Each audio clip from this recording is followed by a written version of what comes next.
Днес на шипка стои надпис. Тук изгря свободата на България.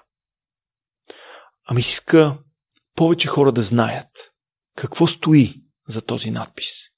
Какви са съдбите на хората, изковали това, което ние наричаме свобода.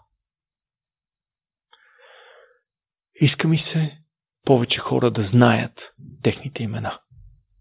Вечна слава, герой!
Но разкажи с думи прости на тях, на бъдещите хора, които ще поемат поста ни, че ние храбро сме се борили